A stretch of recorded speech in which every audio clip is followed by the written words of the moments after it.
If the soul is real, can it choose when to return? This is one of the oldest questions humanity has ever asked, not just in philosophy, religion, or mysticism, but even in modern science. It remains a mystery with no final answer. Have you ever wondered why we remember nothing of what came before we were born? If the soul truly exists and has once walked this earth, where was it before it entered the body you now carry? And if humans are born every day, every hour, are all these souls brand new, or are they returning travelers sent back once again? According to scientific evidence, human history began only about 300,000 years ago, a blink of an eye compared to the age of Earth, over 4.5 billion years. We, as modern humans, are just a momentary flicker in this endless timeline. And yet, even in our brief existence, we've carried the oldest questions the universe has ever been asked. Questions about life, about death, about the soul. From ancient Egypt, where pharaohs were embalmed so their souls might return, to Hinduism's belief in reincarnation, that souls pass through life after life until reaching final liberation, to Greek philosophers like Plato, who wrote that the soul existed long before birth and simply resides temporarily in the body. Across time, across cultures, they all shared one belief: the soul does not die. The body is temporary, but the deeper, unseen part of us continues, and maybe returns. But if that's true, if you once lived in another form, in another century, why can't you remember? Why is it that no one, except in rare cases, can recall a life before this one? And what about the souls of all who came before us, the tens of billions who have lived and died on this earth? Where are they now? Gone? Or waiting? One compelling theory from memory researchers suggests this: the human brain is a processor of the present. It is born with the body, and like a brand new hard drive, it carries no data from before. It hasn't been backed up. If the soul does exist, and if it carries the memories of past lives, then perhaps those memories don't reside in the brain. Perhaps they exist on another level entirely, one beyond our five senses and beyond current technology. And if the soul can choose, would it choose to return or to let the journey end? What's strange is that many people who have had near-death experiences or out-of-body episodes describe something strikingly similar: that they could see their body from outside, that they felt weightless, detached from pain, and perhaps most important of all, that they had a choice.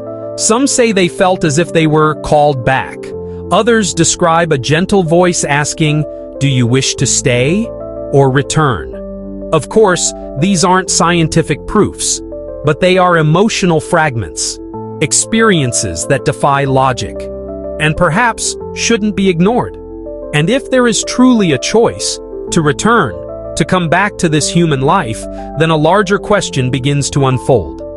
Why would a soul choose to return? Is there something it hasn't finished? Or is it love and all the things left unspoken?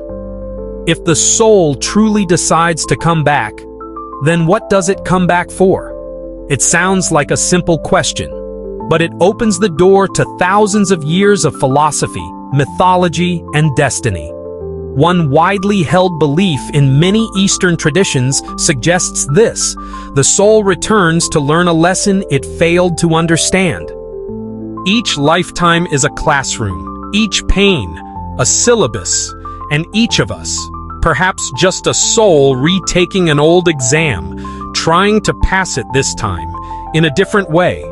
Have you ever felt an unexplainable fear with no known cause?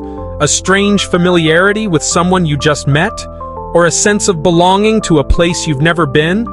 Some call it intuition. Others call it soul memory.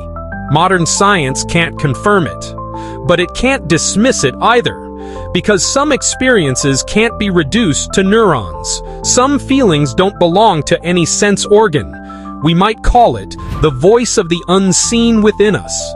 Interestingly, in hundreds of documented cases of past life memory, many children have described, with uncanny accuracy, people they've never met, places they've never been, and deaths they could never have known in this lifetime.